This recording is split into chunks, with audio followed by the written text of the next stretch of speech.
Hello guys, അപ്പോൾ നമ്മൾ നേരത്തെ പറഞ്ഞ ഒട്ടക ബിരിയാണി ഇങ്ങനെ ഉണ്ടാക്കിക്കൊണ്ടിരിക്കണ്ട. പ്രാവ് വെച്ചിട്ടില്ല, തോരൻ ഉണ്ടാക്കിയിരിക്കണ്,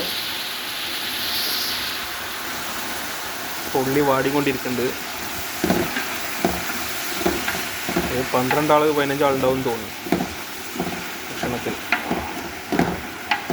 ഓക്കെ,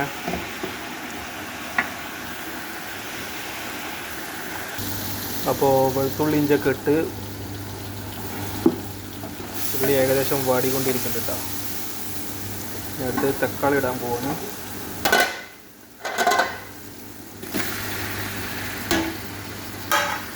തക്കാളി ഇട്ട് ഇങ്ങനെ തക്കാളി ചെറുതായിട്ടൊന്ന് വാടുമ്പോൾ നമ്മളെ നേരത്തെ പറഞ്ഞ ഒട്ടകം ഉണ്ടല്ലോ, ഒട്ടകത്തിൻ്റെ ഇറച്ചി ഇതൊന്നുകൊണ്ട് ലേശം കുരുമുളക് ഉണ്ട്, അതേമാതിരി വലിയ ജീരകം ലേശം. അപ്പോൾ നിങ്ങൾ കാണുന്നുണ്ടാവും എന്ന് വിചാരിക്കുന്ന മഞ്ഞപ്പൊടി ഇട്ട്, മഞ്ഞ കണ്ണൻ്റെ മല്ലിപ്പൊടി, ഗരം മസാല, കുരുമുളക് ഒക്കെ ഇതിൽ ആഡ് ചെയ്തിട്ടുണ്ട്.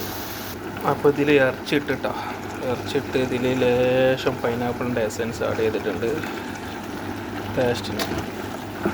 ഓക്കെ, പിന്നെ ഉള്ളിയും തക്കാളിയൊക്കെ നല്ലോണം വാടിയിട്ടുണ്ട്. ബാക്കി ഇൻഷാല്ലാ ചോറായിട്ട് ഇൻഷാല്ലാ വേറെ നമ്മൾ കഴിക്കുന്ന വീഡിയോ വരും. ഓക്കെ, അപ്പോൾ മല്ലിച്ചപ്പ്, പുതിനലി മല്ലിച്ചപ്പും കൊന്നിനാണ് നാന മല്ലിച്ചപ്പൊക്കെ ഇതിൽ ഇട്ടിട്ടുണ്ട്. ഓക്കെ, പറയണതിൽ ചില തെറ്റുകളൊക്കെ ഉണ്ടാവും, ക്ഷമിക്കുക. നമുക്ക് വ്ളോഗൊന്നും ചെയ്ത് ശീലമില്ല, തുടങ്ങണുള്ളൂ. ഓക്കെ, എല്ലാവരും സപ്പോർട്ട് ചെയ്യാം.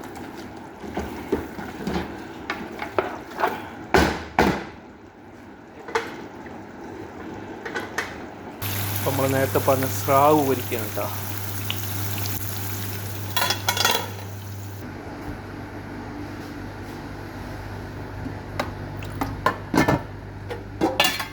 തോരൻ,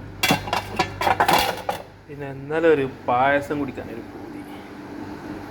ഇന്നലെ രാത്രി പായസം ഉണ്ടാക്കിയതാണ്, അപ്പം അതിൻ്റെ ബാക്കിയാണ്. അപ്പോൾ ഞാൻ ഇതിപ്പോൾ രാത്രിക്കൊക്കെ ഉള്ളതാണ്. ഓക്കെ, ഇത് മസാലയാണ് സെറ്റ് ചെയ്ത് വെക്കുക. രാത്രി 9 മണിക്കാണ് നമ്മൾ ഫുഡ് കഴിക്കൽ. ആൾക്കാരൊക്കെ വന്നിട്ട് കഴിക്കുള്ളൂ. അപ്പോൾ അതിനുള്ള മസാല ഞാനിപ്പോൾ കൂട്ടി റെഡിയാക്കി വെക്കുകയാണ്. ഇനി ചോറ് ദമ്മിടുമ്പോൾ ഞാൻ അടുത്ത വീഡിയോ ആയിട്ട് വരും ഇൻഷാ അല്ലാഹ്. ഇതിൽ 2 കപ്പ് തൈര് ആഡ് ചെയ്തിട്ടുണ്ട് കേട്ടോ.